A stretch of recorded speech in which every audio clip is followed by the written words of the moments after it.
Most people believe that saving significant money on a limited income is impossible. They think you need a six-figure salary, a perfect budget, or some secret financial hack to make real progress. But here's the truth. I saved $10,000 in 1 year while earning what most would consider a low income. And if I could do it, you absolutely can too. This isn't a story about winning the lottery or getting a massive raise. This is about understanding how money actually works, making intentional decisions, and building habits that compound over time. Before we dive into the exact strategies I used, I want you to understand something fundamental. Saving money isn't really about how much you earn, it's about the relationship you have with money itself. Let me take you back to where I started. I was living paycheck to paycheck, constantly stressed about bills, and convinced that saving was something other people did. People with better jobs, people who didn't have my expenses, people who were just luckier than me. I had built an entire narrative in my head about why I couldn't save, and that narrative felt completely real. But narratives are just stories we tell ourselves. And stories can change. The first and most important shift happened in my mind, not in my bank account. I had to completely rewire how I thought about money. For years, I treated money like water flowing through my hands. It came in, it went out, and I never really paid attention to where it was going or why. A coffee here, a takeout meal there, a subscription I forgot I had, an impulse purchase because something was on sale. Every single one of these decisions felt small in the moment. And that's exactly the problem. We make dozens of small financial decisions every single day, and because each one feels insignificant, we never add them up. We never see the bigger picture. We never realize that these tiny leaks in our financial ship are the exact reason we're sinking. So the first thing I did was change my perspective. I started seeing every dollar as a seed, not just a piece of paper or a number in my account, but as something that could grow if I planted it correctly. This might sound overly philosophical, but this mindset shift was absolutely critical, because once you see money as a tool that can work for you rather than something that just disappears, you start making fundamentally different choices. I wrote down my goal in big letters and put it on my wall. Save $10,000 in 12 months. Not $5,000, not whatever I had left over at the end of the year. $10,000. A specific, measurable, time-bound goal. And every single time I felt tempted to spend money on something that wasn't essential, I looked at that number and asked myself, is this purchase bringing me closer to my goal or further away from it? Now, I'm not going to pretend this was easy at first. It wasn't. For the first few weeks, I felt deprived. I felt like I was missing out. I saw my friends going out, buying new things, enjoying their money, and I questioned whether this sacrifice was worth it. But here's what nobody tells you about delayed gratification. The discomfort is temporary, but the results are permanent. After about a month, something clicked. The temporary discomfort started feeling less like deprivation and more like empowerment. I wasn't missing out. I was choosing something better. I was choosing my future self over my present impulses. And that shift in identity, from someone who spends to someone who saves, was more valuable than any amount of money. But mindset alone doesn't save money. You need a system. You need to understand where your money is actually going. And this brings us to the second major step I took. I audited my entire financial life. Most people have absolutely no idea where their money goes. They know their big expenses like rent and car payments, but they're completely blind to the hundreds of small transactions that eat away at their income. So I did something I'd never done before. I tracked every single dollar I spent for an entire month. I didn't use some complicated system. I just kept a simple notebook in my pocket and wrote down everything. Morning coffee, $4. Lunch at work, $12. A shirt I didn't really need, $35. Gas, $40. Groceries, $85. Every single thing. At the end of the month, I sat down and categorized everything. And what I discovered absolutely shocked me. I was spending over $150 a month on takeout food. $150, that's $1,800 a year on food I could easily make at home for a fraction of the cost. I was paying for 3 streaming subscriptions that I barely used. I had a gym membership that I hadn't used in 4 months, but kept telling myself I would start using soon. I was buying coffee every single morning when I had a perfectly good coffee maker at home. I was subscribed to services I'd completely forgotten about. These weren't bad purchases because they were morally wrong. They were bad purchases because they weren't aligned with my goals. Every dollar I spent on things I didn't value was a dollar I couldn't put toward things I did value. And once I could see this clearly, the path forward became obvious. But here's where most people make a critical mistake. They try to cut everything all at once. They go from spending freely to living like a monk, and they burn out within 2 weeks. I knew that wouldn't work for me, so I took a different approach. I created a plan that was sustainable, realistic, and actually enjoyable. I'd heard about the 50-30-20 rule before, but I'd never actually implemented it. The idea is simple. 50% of your income goes to needs, 30% goes to wants, and 20% goes to savings. But I modified this slightly because I knew that if I wanted to save $10,000 in a year, 20% might not be enough depending on my income. So I adjusted it to 50% for absolute needs, things I couldn't eliminate without serious consequences. Rent, basic groceries, utilities, transportation, insurance. 20% for wants, things that made life enjoyable but weren't essential. And 30% for savings. This meant I had to be more aggressive with my savings than most people recommend, but I also didn't want to eliminate all joy from my life. The key was automation. I set up my bank account so that the moment my paycheck hit, 30% was automatically transferred to a separate savings account that I didn't touch. I didn't have to think about it, debate it, or convince myself to do it.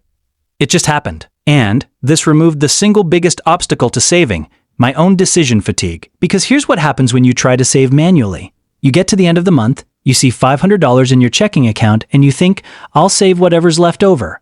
But there's always something that comes up. A birthday gift, a car repair, a sale you can't miss. And suddenly, there's nothing left to save. But when you save first, before you pay for anything else, you adjust your spending to fit what's left over. You force yourself to live on less, and surprisingly, it's not as hard as you think. Now let's talk about the cuts I made, because this is where the rubber meets the road. I didn't want to feel like I was suffering or depriving myself, but I also knew I had to make real changes, so I focused on the expenses that gave me the least value. Food was the biggest opportunity. I wasn't ordering takeout because the food was amazing. I was ordering it because it was convenient, and I was tired after work. So I changed my approach. Instead of trying to become a gourmet chef, I learned to make 5 simple, delicious meals that I actually enjoyed. Pasta with vegetables, stir fry with rice, chicken tacos, a simple curry, a hearty soup. I meal prepped on Sundays, which meant I had healthy, tasty food ready to go all week. No excuses, no decision fatigue, no justification for ordering out. And you know what happened? I saved over $200 a month, $2,400 a year. Almost a quarter of my goal just from this one change. I canceled all my subscriptions except one. I kept Spotify because music genuinely improved my quality of life. But I canceled Netflix, the gym I never used, the magazine subscription I never read, and the cloud storage I didn't need. These small monthly fees felt insignificant individually, but together they were costing me over $70 a month. That's $840 a year. I implemented a waiting period for all non-essential purchases. Before buying anything that wasn't a true need, I waited 30 days. I wrote down what I wanted to buy, the date, and why I wanted it. Then I waited a full month, and here's what I discovered. About 80% of the time, I no longer wanted the item after 30 days. The desire had passed. It was an impulse, not a genuine need. And the 20% of items I still wanted after 30 days, I bought without guilt because I knew they were considered intentional purchases. This simple rule saved me thousands of dollars. Thousands. Because most of our spending isn't on things we actually want, it's on things we want in the moment. And if you can separate those two types of wants, you gain incredible control over your finances. But cutting expenses only gets you so far. Especially on a limited income, there's a floor to how much you can reduce your spending. You still need a place to live. You still need food, transportation, basic necessities. So I knew I also needed to increase my income, even if just slightly.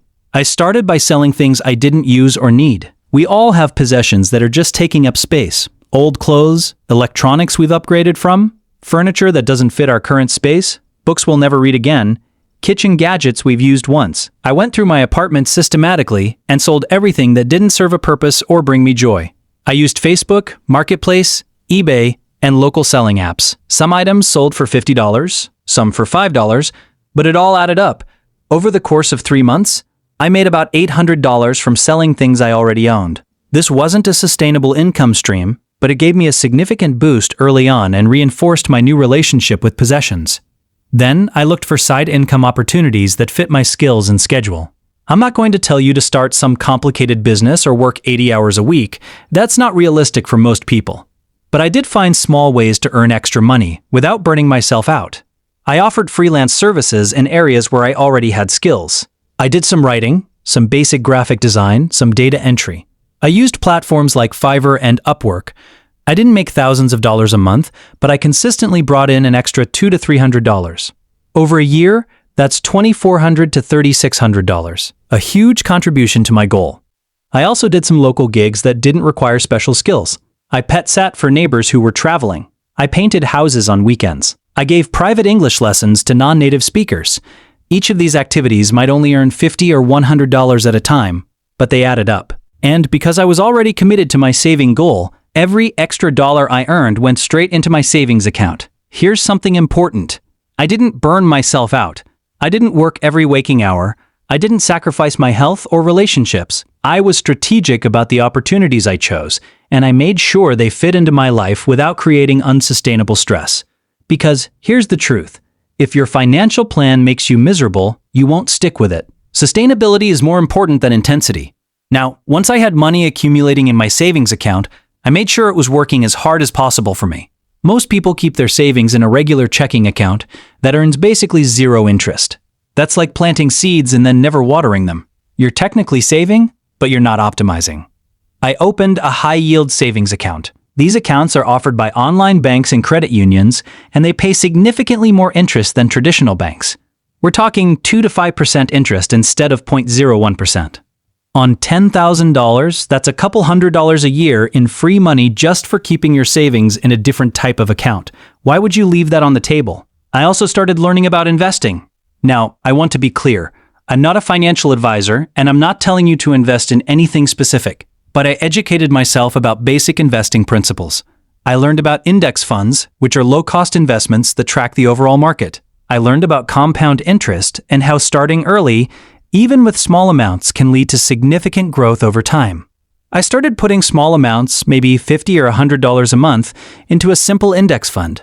This wasn't part of my $10,000 goal. This was extra money from my side hustles that I designated for long-term investing. And while I didn't see massive returns in just 1 year, I was building a habit and learning a skill that would serve me for decades.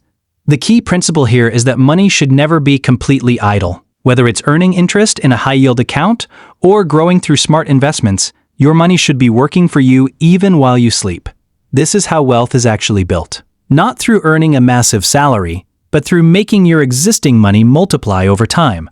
Let me tell you about the moments that tested me, because they will test you too. There were weeks when I felt like I was missing out. My friends would invite me out for dinner and drinks, and I'd have to say no or suggest a cheaper alternative. There were sales on things I genuinely wanted, and I had to walk away. There were unexpected expenses that made me question whether I could actually reach my goal. About 6 months in, my car needed an unexpected repair that cost $800.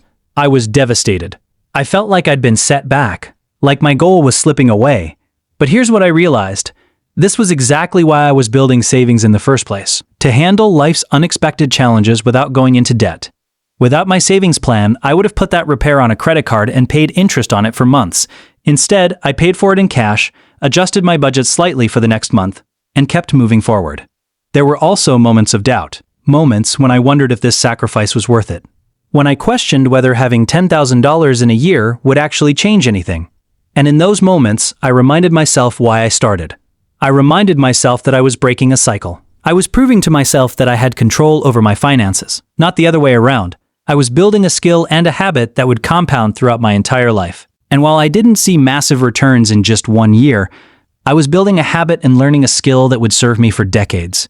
The key principle here is that money should never be completely idle. Whether it's earning interest in a high-yield account or growing through smart investments, your money should be working for you even while you sleep. This is how wealth is actually built. Not through earning a massive salary, but through making your existing money multiply over time. Let me tell you about the moments that tested me, because they will test you too. There were weeks when I felt like I was missing out. My friends would invite me out for dinner and drinks, and I'd have to say no or suggest a cheaper alternative. There were sales on things I genuinely wanted, and I had to walk away. There were unexpected expenses that made me question whether I could actually reach my goal. About 6 months in, my car needed an unexpected repair that cost $800. I was devastated. I felt like I'd been set back, like my goal was slipping away. But here's what I realized. This was exactly why I was building savings in the first place, to handle life's unexpected challenges without going into debt. Without my savings plan, I would have put that repair on a credit card and paid interest on it for months. Instead, I paid for it in cash, adjusted my budget slightly for the next month, and kept moving forward. There were also moments of doubt, moments when I wondered if this sacrifice was worth it. When I questioned whether having $10,000 in a year would actually change anything. And in those moments, I reminded myself why I started. I reminded myself that I was breaking a cycle. I was proving to myself that I had control over my finances, not the other way around. I was building a skill and a habit that would compound throughout my entire life. And here's what nobody tells you. The hardest part isn't the first month or the second month. The hardest part is month 5 or 6 when the initial excitement has worn off, but you haven't yet reached your goal. When you're tired of being disciplined, tired of saying no, tired of making the responsible choice. This is where most people quit. This is where I almost quit. But I didn't. I pushed through because I'd built systems that didn't rely on motivation. My savings were automatic, my meals were prepped, my spending was tracked. I didn't have to be motivated every single day because my systems did the work for me. And slowly, month by month, my savings grew. By month 9, I had over $7,000 saved. I could see the finish line. I could feel the momentum. And something interesting happened. Saving became easier, not harder. The habits I'd built were now automatic. I no longer felt deprived when I said no to unnecessary purchases. I felt empowered. I felt in control. I felt like a completely different person than the one who started this journey. When I finally hit $10,000, I didn't immediately go out and spend it. I sat with it, I looked at that number in my account, and felt something I hadn't felt in years. Financial security. Not wealth. Not luxury. Just security. The knowledge that I had a cushion, that I could handle emergencies, that I had options. And beyond the money itself, I had something even more valuable. Proof. Proof that I could set a big goal and achieve it. Proof that my income level didn't determine my financial outcome. Proof that small, consistent actions compound into significant results. Proof that I was capable of discipline, focus, and long-term thinking. Here's what I learned through this entire process. Saving isn't complicated, but it does require commitment. You don't have to deprive yourself of everything that brings joy.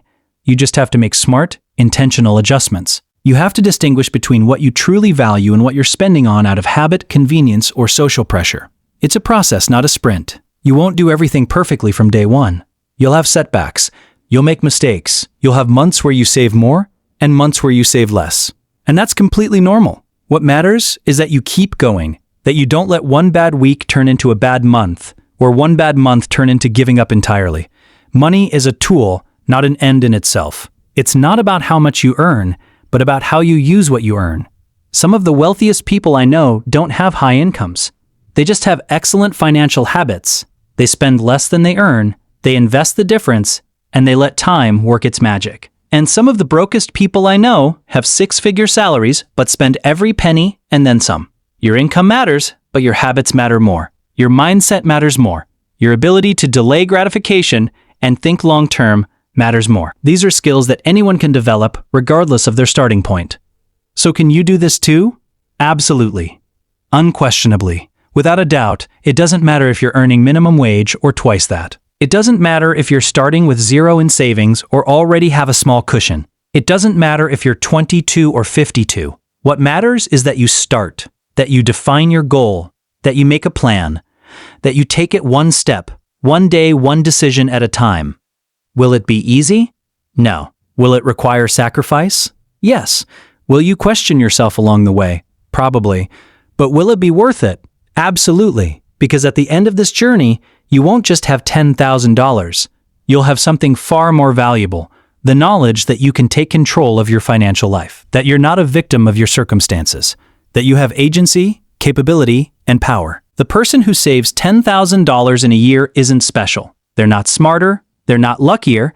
They're just someone who decided to change their relationship with money and then followed through with consistent action. And if I could become that person, you absolutely can too. Final takeaway. Saving significant money on a limited income isn't about finding some secret trick or waiting for the perfect moment. It's about making a clear decision, building sustainable systems, and staying committed even when it's hard. Your financial future isn't determined by where you're starting. It's determined by the choices you make from this moment forward. Disclaimer.